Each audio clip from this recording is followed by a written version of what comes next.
wala pang binalik. Ibig sabihin, sinungaling!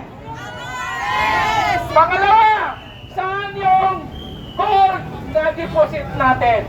Nabinta na dahil binayad sa ICC. Saan ngayon yung maharlikapan? Saan ngayon ang maharlikapan? Saan ngayon yung mga deposit natin sa land bank? Ngayon, napatunayan na ang magnanakaw nandyan sa Malacanang. Nandyan sa Congress. Bakit hindi niyo iimbestigahan si Martin Romualdez? Si Saldico nagsalita din.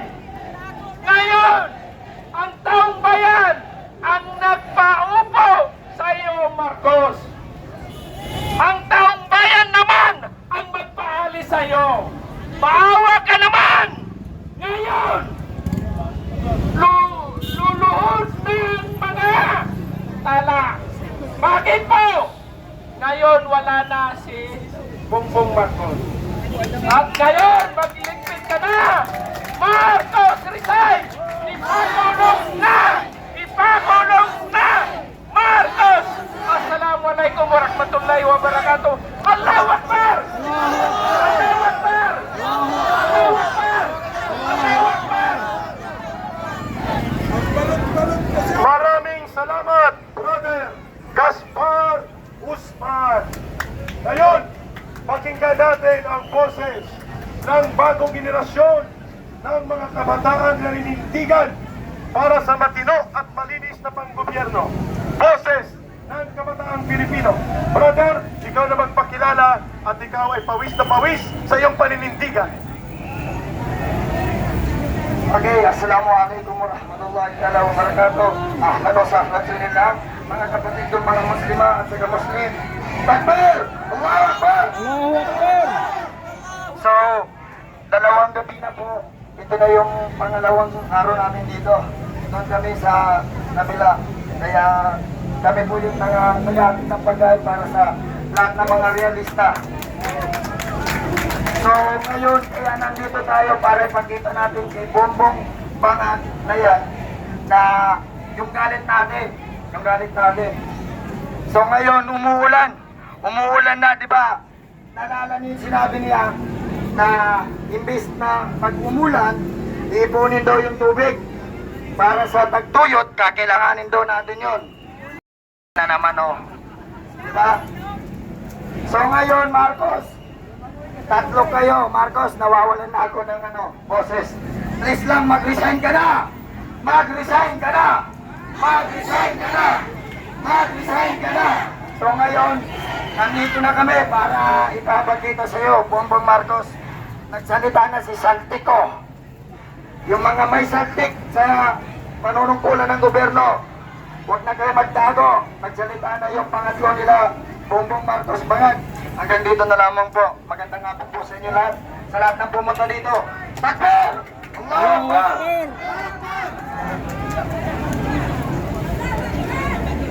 Ayon, maraming salamat sa lahat sa inyong pagsikripisyo, brother. At may isa pang magsasalita. Okay. Habang naglumalapit ang iba pa mga kasama, ang panawagan ng taong bayan ay ating ipaabot sa buong daigdig. Ano po yun? Una, Marcos resign, aristuhin, ikulong sa selda 13. Yun muna. Okay. Practice, practice makes perfect. Go! Marcos resign, aristuhin, ikulong sa selda 13. Marcos resign, aristuhin, ikulong sa selda 13. Marcos resign, aristuhin, ikulong sa selda 13. At kung hindi siya aalis, ang panawagan sa kanya ng taong bayan, Marcos, itutukan ka! Marcos, itutukan ka! Marcos, itutukan ka! Sumuko ka na! Marcos, itutukan ka! Sumuko ka na! Marcos, itutukan ka! Sumuko ka na! Marcos, itutukan ka na. Sumuko ka na. Parang natatakot na kayo magsalita ng word na tukhan. Magkaiba po ang tukhan sa tukpan. Tukhan lang tukhan. Hindi po tukhan. Okay? Ulit. Marcos, sumuko ka na. Itutukan ka na. Marcos, sumuko ka na. Itutukan ka na. Marcos, sumuko ka na. Itutukan ka na. Marcos, sumuko ka na. Itutukan ka na. Sino daw ang tutukan? Ang taong bayan. Mga mamang pulis, mga kaibigan, mahiram ng posas. Si Marcos ay pupusasan na sa malapit-lapit na panahon. Yehey! Pwede daw kalagyarin na lang. Okay. Sige. So, pakinggan muna natin ang kababayang Muslim. Ma'am Zaira, saan ka na?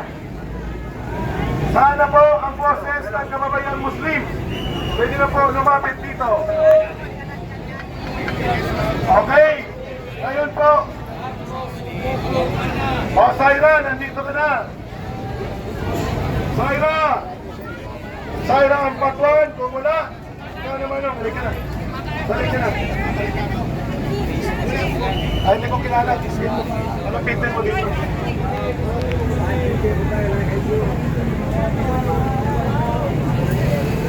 Ay, salamat po sa nagbigay ng muling pagkakataon na huwag magkapagsalita.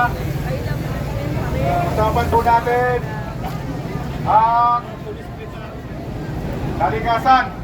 No? Alam po ninyo, yung pong flood control na yan, ayan ay napakalaking kalokohan. Napakalaking kalokohan po yan. Dahil po sa saligang batas natin, at nakalagay doon, ay ang kapakanan ng mamayan ay naaayon in harmony and rhythm of nature. Yung po ang nakalagay sa konstitusyon. Yan po ang hindi nila, dinisregard po nila yan. Yan pong rhythm and harmony of nature, yan po ang hindi natin nagawa. So, lahat po ng konsepto ng flood control ay mali. Bakit po mali? Sapagkat tayong mga Pilipino ay nagtiwala tayo sa Netherlands. No? Lahat ng mga konsepto ng flood control, yung mga floodgate na yan, yung mga seawall na yan, no? Yung mga ilog, gagawin mo kanal, no? Kaya bumabara ang ilog. Ang ating pong kailugan